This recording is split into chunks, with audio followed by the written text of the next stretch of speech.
Okay, I'm going to try something new with this. I'm going to record this activity with Screencast-O-Matic to see how it works. I want you to watch this video. You're going to have to pause it throughout it and show me some things that you know how to do.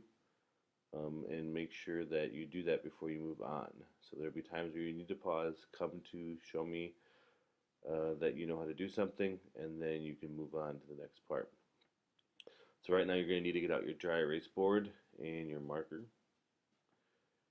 and you're going to need to write this on your dry erase board. And what I want you to do is solve this problem using all the steps that you've learned how to use, using the horse and the fly. Do you have to multiply? Do you have to divide? What do you have to multiply and divide by? And then show me the answer. So when you bring me the dry erase board, you should show me all the steps. I should be able to see all the steps done correctly on the board. Once you have done that, go ahead and pause the video and come show me your board showing me that you knew how to do this conversion. Now I want to also see if you can transfer that knowledge to numbers that have decimals. You haven't had to deal with decimals really yet with this capacity in math, but I want to see if you can transfer that knowledge. So I want you to do this problem here. Just remember that you always add a decimal at the end of the problem and move it however many zeros there are in the conversion rate.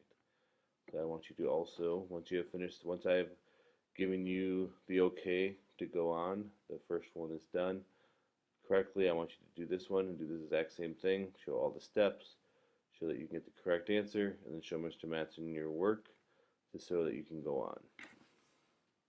Pause the video right now. Show Mr. Mattson that you can do this work on the dry erase board so you can go on to the next question.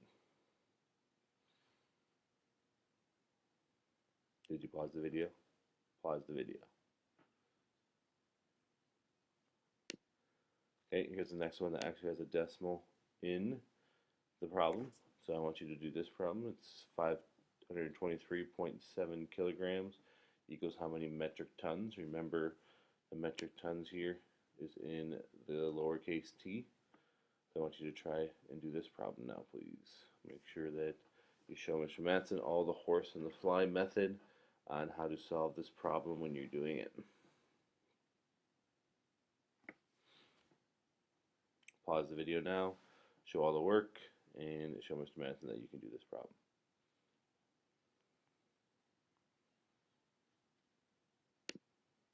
Last problem, I want you to do this one. 7,234 milligrams equals how many grams? Again, I want you to show the work, all the horse and the fly, multiply, divide, what conversion rate did you divide by? I want you to make sure you can show me all this work on your dry erase board, and then you will be done with this activity and you'll be able to move on to the homework.